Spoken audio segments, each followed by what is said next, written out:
I want to begin this video by clearly stating that I am not calling for you to stop holding your follow through. That's not the purpose of this video.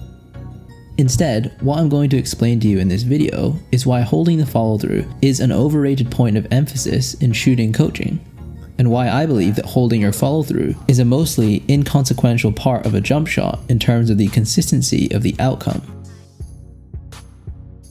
The rest of this video is going to have 3 parts. In the first part, I'm going to explain why holding your follow through is not actually important from a logical point of view. In the second part, I'm going to go over the technique point that is far more important than holding your follow through, but is often confused as the same thing. That would be achieving elbow lockout in your shot. In the third part, I'm going to give you evidence that holding your follow through is inconsequential to the outcome of the shot by showing you good shooters who hold their follow throughs to wildly varying extents, all with the same successful outcome. I'm also going to show you bad shooters who hold their follow throughs for a long time, to show you that holding your follow through alone will not increase your shooting percentages. Let's get right into the theory. The reason why holding the follow through as a point in a vacuum is useless is that the period under question happens after the ball has already left the shooting hand. This means that quite literally, whatever you do after the ball has left your fingertips will have no effect on where the ball ends up going. That's right, once the ball is gone, you can hold your follow through for a millisecond or for a minute, and it isn't going to make a difference because of the laws of physics. Now, having said that, what we see in a player's follow through can often reveal things about their shot that are happening while the ball is still in contact with their hand, and are therefore important. This means that the kind of follow through you have can indicate issues with your shot that are worth addressing, but despite this, the actual length of time that you hold your follow through itself is never the problem. At most, it's an indicator of something else. So, telling someone to hold their follow through doesn't actually address anything in the overwhelming majority of cases. The most prominent example of an issue related to the follow through that is commonly addressed incorrectly because of this confusion is not achieving elbow lockout in your shot.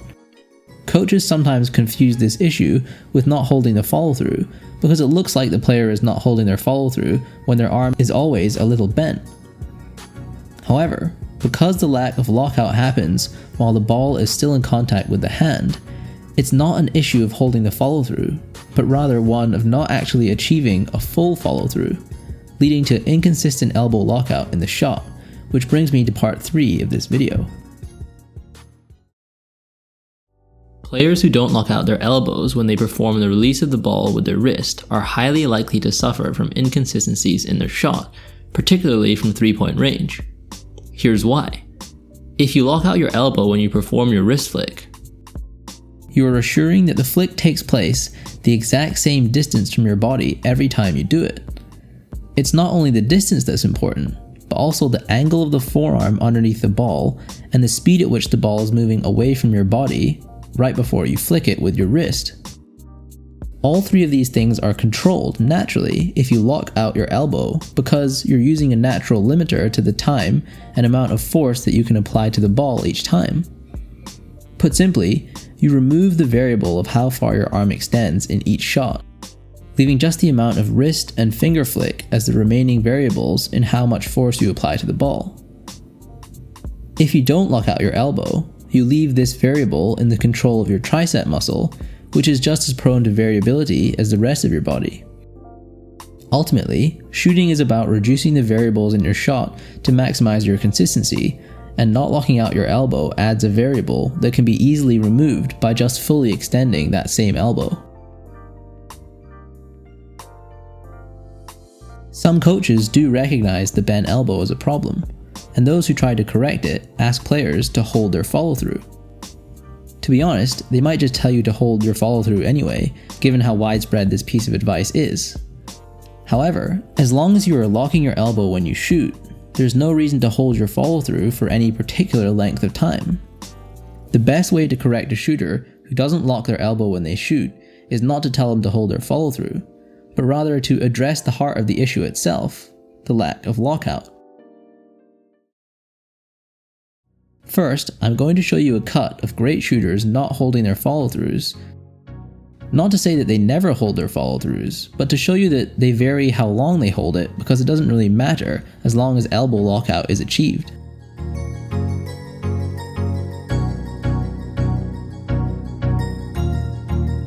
That's good.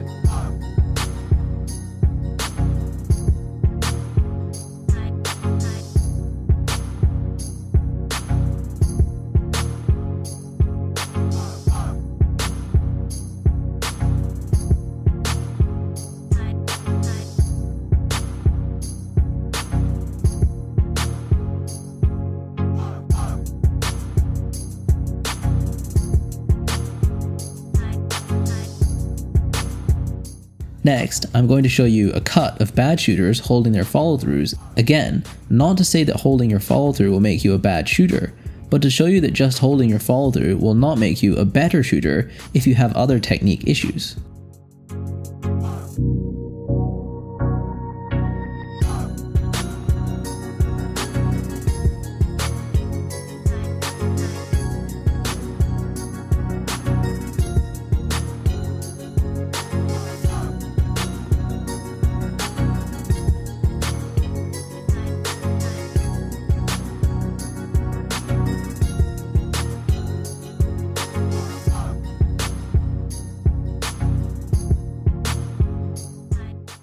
Once more, I want to make sure that you understand that I'm not against the follow-through as something to have in your shot.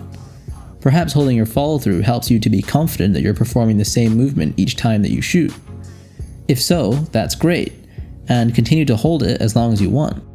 But, with what I explained in this video, I hope that you can understand why the period of time after the ball has left your hand is mostly inconsequential to the outcome of your shot. When coaches ask you to hold your follow-through as a solution to a shooting issue, know that it probably won't help you. If something is wrong with your shot, it's something that's happening when you're in contact with the ball. Finally, if you have any questions for me, be sure to follow me on Instagram and leave a comment or message over there. As always, thanks for watching, and you'll hear from me in the next one.